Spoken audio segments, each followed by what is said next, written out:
I mean, that seems like a fine position for me. I think. That's what we're doing, I guess. Like, dude, this is Crockett Kemp. You guys get to hear the Destiny stream, so that's what it Paying is. for Talarico really, like, does Talarico need that type of assist? I feel like her putting her effort into down ballot races for Meadows, so it seems okay. I would say that if you make a promise during the campaign that you're going to campaign all over the state for your opponent if you lose, it's kind of shitty to go back on that. And at Delaware Town Hall, he did tell us, of course, to keep Jazz and Crockett out of their mouths. And someone came up there and started listing off Twitter accounts that we've done bad about Jasmine. And some of the Twitter accounts were like 500 follower Twitter accounts. And it is kind of, I saw some tweets that said it is kind of based to go to a political rally and ask the candidate to denounce every person you don't like on Twitter with no relation to the campaign whatsoever. And Jasmine is very popular, very influential with black voters in Texas. So, and black voters, there's not much discussion about this, but Clyburn just said that black voters like Kamala Harris down. And I saw some progressive or some leftist like Fosh complaining about freaking Afrocentrism or whatever the hell weird shit he's on. But like, Trump did double his support with black voters in 2024 versus 2020. He did double his support with black voters. So there is something to be said about decreased turnout with black voters, and if the most popular black politician in Texas is going to be but she responded to a like 30 like account on her threads of all places. Which I don't agree with that necessarily. She said, "How can a loser, according to y'all, one who was completely awful and ran a shitty campaign, have so much influence? Get a grip and don't accept defeat. Go talk to your people, because they'll be the ones not voting for you. You can make the difference." And most of the comments, obviously, the white people are the problem. The problem. And Jasmine did have that quote. Where she said, "We need immigrants because black people are not being slaves," which is probably the type of quote to use in a state with a very large Latino voting population. Sure. But yeah, it's one of the comments getting upset by. True, although I think Crockett maybe should know better, but I mean, it's kind of funny. It's the exact opposite way of us being so like, well, let's just follow our calendars online, like who cares? Like I think in real life, people are affected by that stuff quite a bit, right? Like people lose their minds over a single person showing up at a town hall or like a Facebook post that's local or whatever. So I think people just see that stuff. And then one thing that I think is a little unfortunate is the Democratic Party does have like a broad voting coalition, like a lot of people, but a lot of these people are more sensitive to certain issues, especially racial issues and populists, because they, I don't know, I don't know, it's probably not true, but the flavors of populism that exist today in the United States take on like a tinge more of like a Marxist or whatever bent, and a lot of it, or all of it, is like exclusively kind of like class and elite focused, meaning that I feel like for a lot of the far left people now in the Democratic Party, we don't have any conversations about race anymore.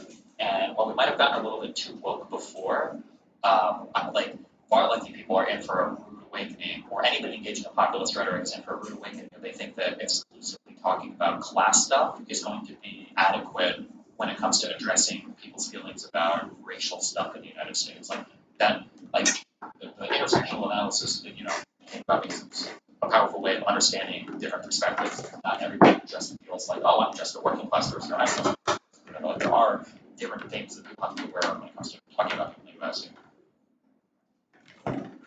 Yeah, and it is colored in America, and people need to be aware of that. Where when we talk about welfare, obviously, that was welfare claims. Welfare was okay in West Virginia, it's for Philadelphia, or a block area. Sure. And people on the left do destroy that completely. I do think it's a little bit. Some people understand when you say that you're not saying that's actually true. You're saying that like this that like votes are okay whenever. Yeah, I'm just making sure some people understand. Yeah. Yeah, that's what people do in America, and that's the same thing with Trump. Is people view Trump as on their team. So Trump's being corrupt, a white man is saying, "Well, Trump's being corrupt for me. He's doing the benefit of me." So in the end, I can be aligned to just accept it. They call Barack Obama, who's the vice president in American history. After Obama had to do eulogies for black people who were gunned down in a black church by like Obama brought the country together after that shit, bro. And it's like holy shit. The fact that Republicans say the opposite is crazy. But being hard on the left message more on race issues, they do kind of disregard it. And that's not great either. Just to get back to, okay, are you in favor of, do you think Chuck Schumer needs to go?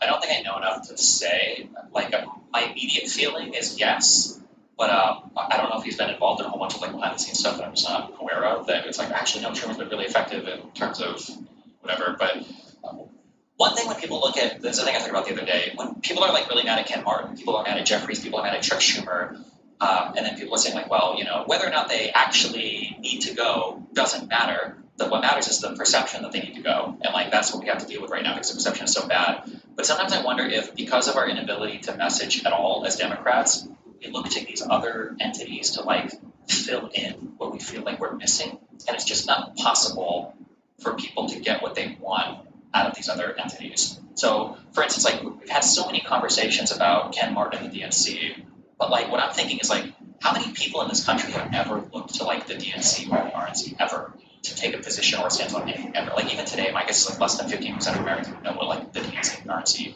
are. But like because we don't have any messaging anywhere else, this is the thing that people are focused on. And I kind of wonder if it's the same for Schumer and Jeffries sometimes, where they want like a really strong, they want like a Bernie Sanders or like a Democratic Party spokesperson, and so they're getting mad anywhere they can, not realizing that they're probably just not going to get that from this position. Does that make sense?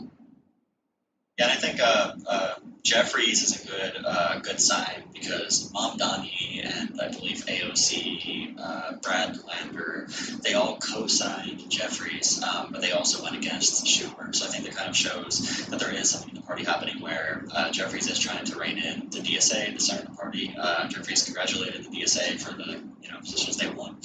Then through committee assignments and everything, you can get the realism of politics at that point. Now, Chuck Schumer, his influence, but if you want to blame anyone for Platter, Chuck Schumer, other than the idiots that did about him at all, really. Chuck Schumer is one that helped convince every other candidate to drop out for Janet Mills, and Janet Mills did not run a campaign whatsoever. Schumer is also the one that pressured the party, and you can argue what kind of pressure it is, whether it's money or influence or religious connections. But for Haley Stevens in Michigan, she's a very good candidate. If she really loses to a poll of 10 points or more, then it gets insane that she was even the candidate that the Schumer class chose.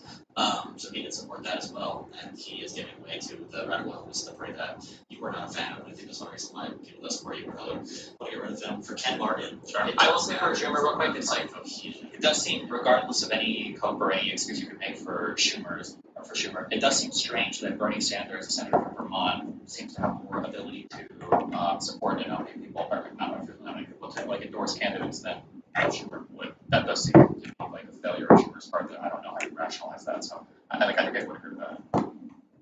Get mad as Schumer because he leads, I believe, the DSCC, so the official Democratic Senate committee with Gillibrand. And when they come out and support candidates, it seems like they're putting the finger on the scale and represent the party. So Bernie does have the freedom to be an independent out to these places and do who he wants. But I do think there should be more politicians who advocate for who they want. But we did see like Jim Clapper and everyone come up to support Haley Stevens. Now for Ken Martin, I would be concerned with just everyone that would have been person with Ken Martin. Him getting picked was like a huge surprise to everybody I know. Everyone said, "Who the hell is this guy? We don't know who he is. We know like something about him, but he's not someone."